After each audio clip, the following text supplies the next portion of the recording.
Welcome to Week 7 of Cultures in Conflict. To start off in Chapter 7, our authors tell us this chapter will be our roadmap for the use of the tools we were introduced to in the first 6 chapters. The roadmap is being offered in the hopes that it helps us address cultural conflicts, as it combats a feeling of being lost or overwhelmed in the midst of intense conflict, makes alternatives and choices visible, turns our attention to ways that conflict can improve relationships and be mutually capacity building for those involved, and points those in conflict to hopefulness and creativity as resources. At this point, we are introduced to the roadmap. As a reminder, we should not try to separate people from the conflicts, as we need people to get a wise solution to the problem. On the roadmap, we see that it is continuous and nonlinear in nature and includes 4 parts. Preparation. Understanding the webs of relationships and considering ways of bringing people together across differences. Discovery. It deepens this inquiry as we come to see how the past, present, and future leaves their traces on our relationships. Creation. Coming together to strengthen relationships and invent options for constructive problem solving. And rejuvenation. Nurturing and sustaining relationships through ongoing constructive engagement. It is also worth noting at the center of this roadmap are our relationships.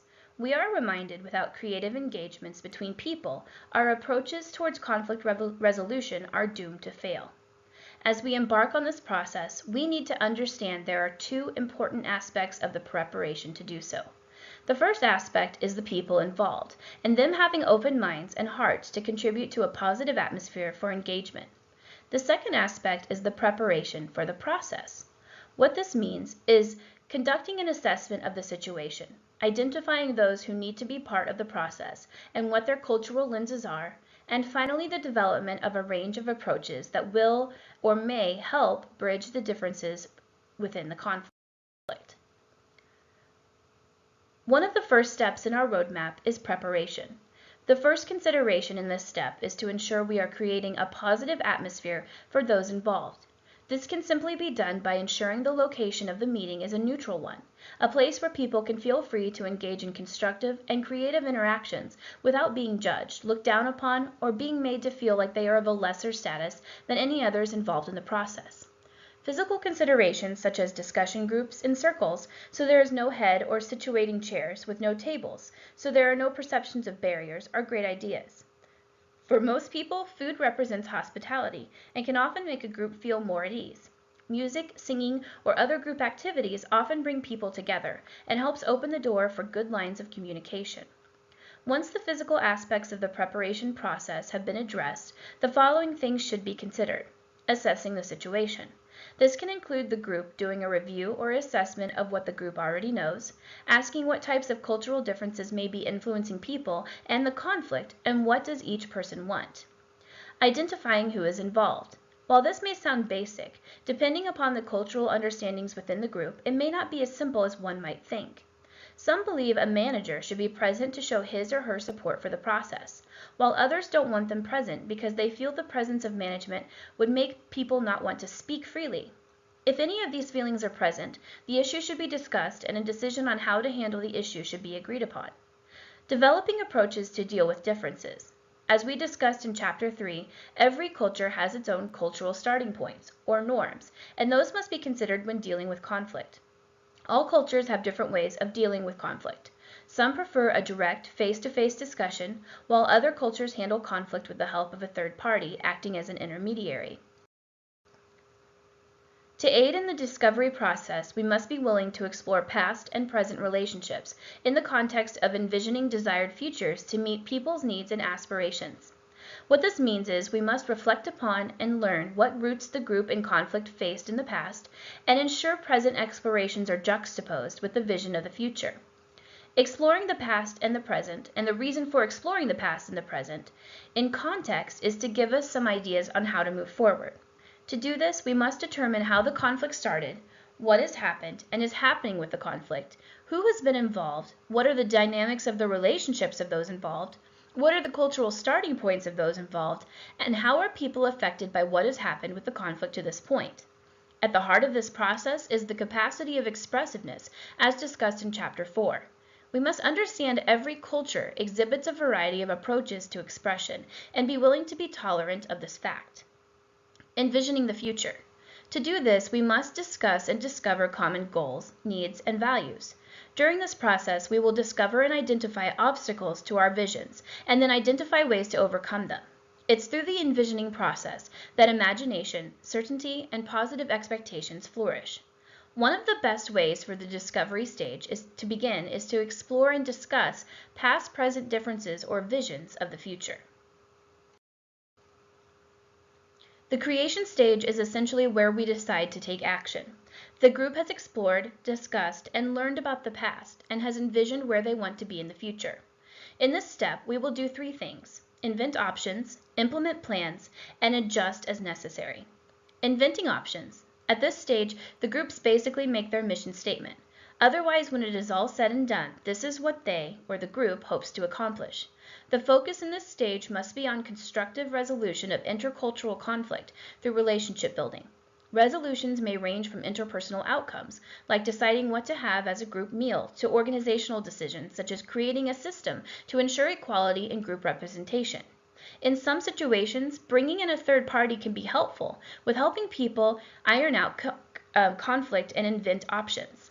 The third-party option should have no stake in the conflict so that it does not appear that sides are being taken. One successful option often used by a third-party facilitator is one of a brainstorming session, because it often bridges the different cultural starting points of the group. In a brainstorming session, new ideas are often discovered, which can facilitate positive movements towards the goals of the group. The bottom line to inventing options is that people must put aside their preconceptions and judgments and give themselves to invention and flexibility. Implementing. In this stage, we begin to implement the options that we, the group in conflict, have invented to resolve conflict. During this step, as we discussed in Chapter 2, material changes are more likely to be meaningful and sustained when they are supported by relationship building. Often, when a group jumps straight into a plan to fix the conflict without dealing with the underlying issues of the conflict that started it in the first place, through relationship building, the plan is destined to fail. As a general rule, the deeper and more intractable the conflict, the greater the need for a focused discovery process to achieve real understanding, empathy, and sustained relationships. Evaluate and adjust. As we take action, to ensure continued success, we must continuously monitor, evaluate, and make adjustments to our efforts. Ideally, evaluation is ongoing throughout the stages of discovery, option generation, and implementation. Ongoing evaluations can help us monitor progress, provide ideas for self-correction and adjustment, and help the group to stay on track to achieve their shared goals. In addition, through constant evaluations of the process, future obstacles can be identified, which will help the group anticipate needed changes and thus eliminate delays in the conflict resolution process. There are many different ways to evaluate. Some ideas could be surveys of the groups involved, participation in the plan, open-door policies by the plan administrators, or very specific evaluations of the process itself. One word of warning for this process. Everyone must keep in mind progress and success are themselves culturally defined.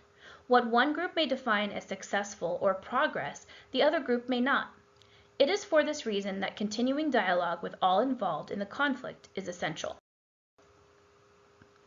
Reflection through rejuvenation is a way of reflecting on where we have been in our finest and our not so finest efforts and moments of connection. It is intended to acknowledge our processes and our progress, whether or not we have arrived at our ideal outcome. Otherwise, did we accomplish what we started out to accomplish? The capacity for momentum, as discussed in Chapter 6, is culminated in the rejuvenation process, in that it helps us focus on keeping our relationships relevant and vital through continued engagement. It's through rejuvenation that our intercultural conflict process is facilitated by an ongoing reflection of where we have been, where we are, and where we're going. Besides reflecting on where we have been and where we are, we must reflect on what is next for our processes of conflict resolution. Is there more that needs to be done to bridge or continue to bridge differences? How should the group continue to build upon the relationships that have been built thus far? Reflecting upon questions such as these and more is important to keep the conflict resolution process on course. What we have learned through this process is that bridging difference is a transformational process by which we must do many things. First, we must recognize and acknowledge our interdependence as we change our views from an us versus them attitude to a we approach. It's through exploring and environing our past, present, and future that we transform ourselves and others into a concept that holds us all together. We must also understand that not all conflict resolutions will be a win-win situation. In some situations, we may have to accept a mostly okay resolution. Ultimately, the purpose of a dialogue is not necessarily to change the way people view other people's viewpoints. Otherwise, through this process, we learn to respect each other's views, even if we end up with an agreement to just agree to disagree. As you move through week 7, remember that you have your week 8 final paper due and that you're going to be wrapping up a lot of things. Make sure to also take your student survey next week and check in frequently on the discussion boards and the Ask the Instructor forum if you need any help. Have a great week 7. I'll see you for our final week next time.